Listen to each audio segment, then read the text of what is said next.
Salut à toi, j'espère que tu vas bien et je te souhaite la bienvenue dans ce tutoriel gratuit de Motion Live Teach. Alors si tu ne connais pas, Motion Live Teach, c'est une plateforme qui permet d'apprendre gratuitement les effets spéciaux et le cinéma d'animation numérique. Donc si tu es intéressé, je t'invite à te rendre sur le site internet teach.motion-live.com. Je t'embête pas plus longtemps et je te dis à tout de suite sur ce tutoriel gratuit. Salut à toi, bienvenue dans ce cours gratuit de la semaine. On va continuer comme convenu le shading de notre TIE Fighter. Justement, alors, qu'est-ce qu'on va faire aujourd'hui? Eh bien, on va venir ajouter de détails, d'accord? Rappelle-toi ce qu'on avait fait sur le X-Wing, on était rajouté des masques pour venir mettre de la perturbation dans les maps, dans les roughness, etc. C'est exactement ce qu'on va faire aujourd'hui avec ce TIE Fighter, ok? Allez, on est parti. Donc, première chose à faire avec ce TIE Fighter, c'est venir ici rajouter du détail, notamment dans le noir ici. Dans ce noir ici, qui va être très important si on a du détail dans la réflexion, dans la roughness, ça va vraiment amener énormément, d'accord? Donc pour ça, je viens choper mon noir ici, d'accord? Hop, le shader L, d'accord? Et je viens travailler dans mon editor. Ok, je vais juste enlever le panneau N ici. Et d'ailleurs, je vais rajouter les shortcuts pour que tu puisses voir ce que je fais. Ah, je ne l'ai plus. Non, tant pis. Non, pas de shortcut, désolé. On va regarder si je l'ai. Oui, je l'ai, c'est bon. Tac. Parfait. Voilà. Comme ça, tu vois mes shortcuts que j'utilise. Donc, pour faire ça, je vais venir simplement dans le Principal Shader créer une map pour gérer ma roughness. Pour ça, je viens créer un noise. Toi-même, tu sais, on l'avait déjà fait ensemble. Et je viens faire Shift-clic droit dessus une deuxième fois pour voir le noise directement dans le shader. Ici, je vois, donc il est noir. J'aimerais qu'il ait un plus de détails, donc je vais augmenter le détail et augmenter le scale peut-être. D'accord? Ça me paraît pas mal du tout ici. Ceci étant fait, je vais venir simplement ici lui mettre une curve pour pouvoir mieux le gérer. D'accord? Donc mieux gérer le truc pour pouvoir mieux lui mettre du contraste, des choses, etc. J'aime beaucoup la curve ici. Moi, alors juste qu'il y en a beaucoup ici qui me le rampent, mais moi je préfère la curve, on a beaucoup plus de contrôle, je trouve. Après, c'est vraiment à toi de voir ce que tu préfères. Une fois que ça c'est fait, on va simplement caler ici la color, d'accord, dans la roughness. Bim, et on regarde ce que ça donne. Et voilà, en fait, ce qui est intéressant avec ce type d'effet, c'est qu'on va vraiment gagner en détail dans la réflexion. Alors, elle me paraît encore un peu grande, je vais peut-être mettre 7. Maintenant, ça me paraît un peu petit. On va peut-être en mettre 2, d'accord? Ce qu'on va faire, c'est qu'on va en mettre 2, une à 3 par exemple. On a quelque chose de très doux. Hop, et je vais la dupliquer, d'accord? Ici, je vais la mettre à 10, celle-là par exemple, voilà, pour avoir quelque chose de plus petit. Et je vais venir ici, alors lui mettre aussi bien sûr une curve, hop, pour gérer son contraste indépendamment. Alors avec le facteur par contre, attention. Et je vais venir ici lui mettre un mix RGB pour vraiment venir mettre les deux en même temps. D'accord? Et comme ça, je peux avoir les deux. Et avec celui-là, je vais pouvoir augmenter ou pas la présence, enfin plutôt ici, du petit ou du grand. D'accord? Et donc l'idée, ce sera d'avoir un espèce de mix des deux pour avoir quelque chose de plus, voilà, plus intéressant. Ok? Donc ça, c'est pas mal du tout. On a quelque chose d'assez intéressant. Maintenant, on va venir jouer sur la roughness parce que maintenant, la roughness, là, ça reflète, c'est beaucoup trop doux. On veut quelque chose de plus net quand même en réflexion. Donc, on va venir déjà, hop, réinitialiser. Voilà, c'est ça, ça. Et je vais venir aussi baisser mon shader à ce niveau-là aussi. Pour avoir quelque chose de plus intéressant. Et je vais venir aussi le contraster. C'est-à-dire que je vais venir clamper en fait cette valeur ici en blanc et venir clamper ici cette valeur ici en noir. Ok? Pour avoir quelque chose comme ceci. Par contre, je ne veux pas que ce soit un miroir, d'accord? Donc le clamp ici va être à 0,1, comme j'avais dit. D'accord? De la même manière ici. Voilà. Donc voilà un petit peu maintenant ce que ça donne. Voyons un petit peu quand je tourne autour. Ici, on a vraiment quelque chose qui est intéressant. Donc ça, c'est pas mal, comme on dit. Ici, j'ai un mix. On va essayer de le mettre en multiply pour voir si ça change beaucoup. Ça fait ressortir le noir, donc on a quelque chose de plus blanc. On va rester en mix pour ceux-là. Ok.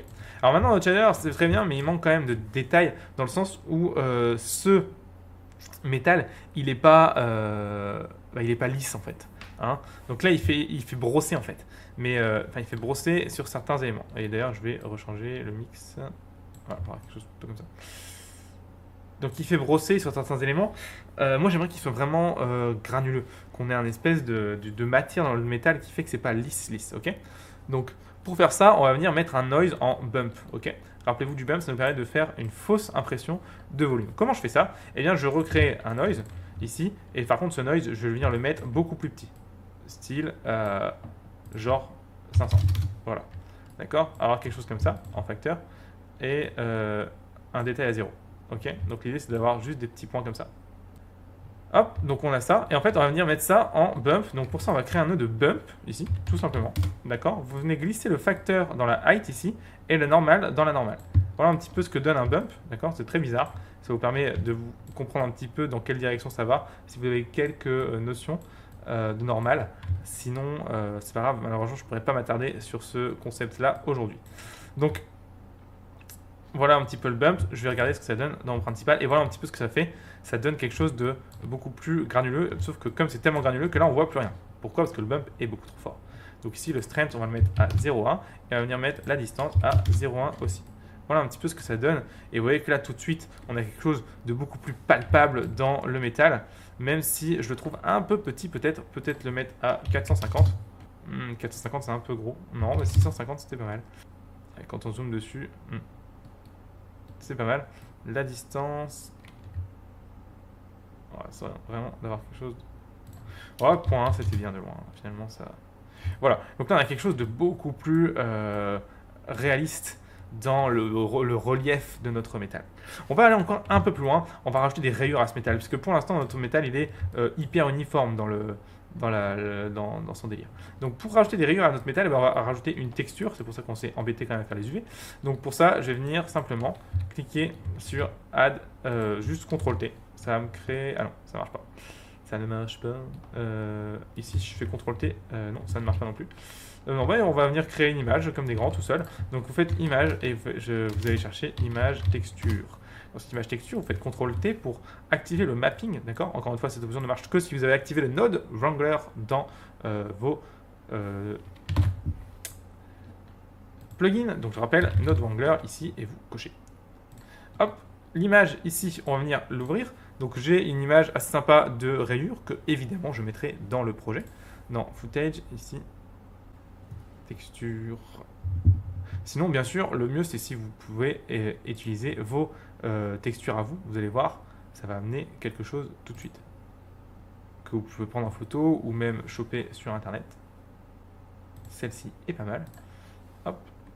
Donc je vais venir voilà, afficher cette image. Alors, on voit qu'elle est beaucoup trop petite. D'accord. Donc je vais venir la scaler par 2. Voilà, pour qu'elle soit plus visible. Et je vais venir ici en box. D'accord. Faire un petit blend. Ah, par contre, le box... Ah non, ça marche pas. Alors, bon, on va rester en flat alors dans ce cas. Voilà, après on avait fait les UV pour ça justement, donc on ne peut pas s'embêter. Et donc là, il faudra bien être non-color data, puisque c'est une map d'information et non pas de couleur. Alors, rapidement, j'explique ce que ça veut dire, vraiment très rapidement, parce que ça sort vraiment dans le cadre du tuto. Non-color data, en fait, ça laisse les lumières, la couleur, sans la correction colorimétrique du gamma. Je m'explique. En gros, quand vous allez importer une image dans Blender, Blender est un espace colorimétrique qu'on appelle linéaire. C'est-à-dire qu'en gros, il va appliquer une correction colorimétrique de votre écran pour que les couleurs paraissent plus réalistes. Pour que la lumière, l'atténuement de la lumière paraisse plus réaliste. Sauf que les textures que vous importez ne doivent pas subir cette correction colorimétrique quand vous les affichez en couleur. D'accord? Donc en gros, lui, quand vous mettez color, il va faire la correction colorimétrique inverse pour que vos textures s'affichent correctement. Mais quand c'est une texture de data, et ce sera une texture de data puisqu'on va l'utiliser pour faire du bump, il faut absolument que la valeur du pixel reste inchangée, et donc qu'elle soit en non-color data. D'accord? Donc si vous n'avez pas tout compris, ce n'est pas grave. Si vous êtes beaucoup plus intéressé par ce sujet, j'ai fait une vidéo entière sur l'espace de travail couleur linéaire. Je vous invite à aller la voir sur After Effects, mais c'est exactement le même principe. Et dans tous les cas, dans la formation sur le rendu et le compositing qui va bientôt sortir sur Motion Live Teach, on va me prendre ces détails, ces concepts en détail, donc vous pourrez mieux comprendre. En attendant, le seul truc qu'il vous faut retenir, c'est que si vous faites une texture et que vous voulez la montrer en couleur, vous mettez color. Vous ne voulez pas montrer de couleur, vous mettez color data. C'est pas compliqué. On va faire du bump, c'est pas de la couleur. Et ici, je vais venir mettre un coup de rampe ici pour me faciliter la vie, puisque la curve ici sera compliquée à gérer. Et je vais venir en fait prendre tout ce qui est... toutes les textures, je vais les mettre blanc, enfin gris plutôt, blanc, et je veux que les rayures soient noires, d'accord? Donc pour ça, je vais faire comme ceci. Alors je vois que les rayures sont blanches et le reste est noir, donc je vais inverser les couleurs. Voilà. Voilà, je veux que les rayures soient noires, comme ceci. Exactement. C'est pas mal. Alors on va essayer de contraster peut-être un peu pour vraiment juste avoir les rayures. Alors quelque chose d'assez... Voilà, comme ceci. Et en fait, cette image, comme j'ai du blanc et du noir, eh bien vous connaissez la formule pour enlever le blanc d'une image, c'est avec la formule multiply. Donc je vais ajouter un mix RGB, d'accord? Je vais mettre ça en premier stock et je vais ajouter à ça celui-là. Et ici, ce sera une addition, d'accord? Avec le facteur A1. Vous voyez un petit peu, une addition, pardon, une multiplication avec le facteur A1. Voilà ce que ça donne. On a notre ancienne texture avec les trucs noirs qui viennent se rajouter, d'accord? Alors par contre, je me suis trompé de texture, c'est pas celui-là, c'est celui-là. Autant pour moi. Voilà, ok, d'accord? Hop, je me suis encore trompé, autant pour moi. Le facteur ici va dans color, voilà.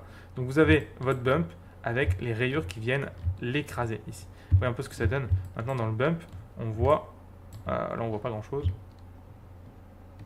C'est parce qu'il faut mettre la couleur dedans. Autiste, voilà.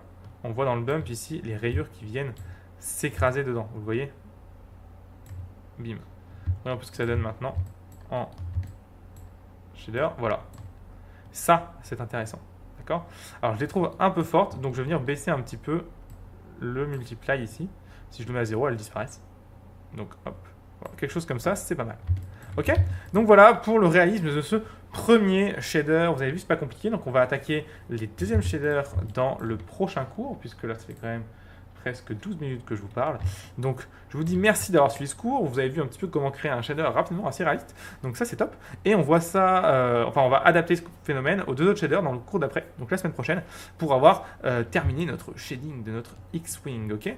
Donc merci beaucoup d'avoir suivi ce cours jusqu'au bout. Et puis je te dis à la semaine prochaine. Bon courage et amuse-toi bien en 3D. Bye bye. Bravo, félicitations d'être arrivé à la fin de ce cours gratuit. Alors si tu veux aller plus loin et en apprendre plus sur les métiers du cinéma d'animation et les effets spéciaux numériques, je t'invite à te rendre sur le site teach.motion-live.com. Sur ce site, tu le verras, tu vas pouvoir t'abonner. Mais alors, à quoi ça sert de s'abonner? Si tu t'abonnes, tu vas avoir deux avantages qui sont monstrueux. Le premier avantage, c'est que tu vas recevoir par mail une notification qui va te dire à chaque fois qu'il y a un nouveau cours gratuit qui sort. Comme tu l'as vu, chaque cours gratuit se suit, donc si tu en manques un, tu perds beaucoup d'informations et tu peux même avoir du mal à continuer à suivre les cours. Cet email qui va te notifier et te donner le lien de chaque nouvelle vidéo qui sort va te permettre de vraiment garder le fil et de continuer ton apprentissage semaine par semaine, jour par jour. Donc ça c'est vraiment top. Deuxième point hyper important, c'est que tu vas avoir le droit maintenant, si tu es abonné, de pouvoir télécharger tous les fichiers sources des cours gratuits. Je m'explique.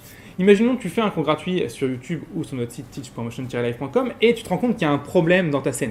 Tu n'arrives pas à faire la même chose que nous sur ton cours. Eh bien, tu n'as qu'à télécharger le fichier du cours et comparer avec ta scène pour voir ton erreur. C'est quand même génial et c'est totalement gratuit, donc ce serait vraiment bête de ne pas profiter de ce super avantage pour que tu puisses apprendre beaucoup plus vite. Donc rends-toi maintenant sur teach.motion-live.com et abonne-toi pour avoir ces deux super avantages. En attendant, je te dis à très bientôt dans un nouveau cours gratuit de Motion Live Teach. Merci encore d'être arrivé jusqu'au bout, encore bravo et à bientôt, merci. Salut.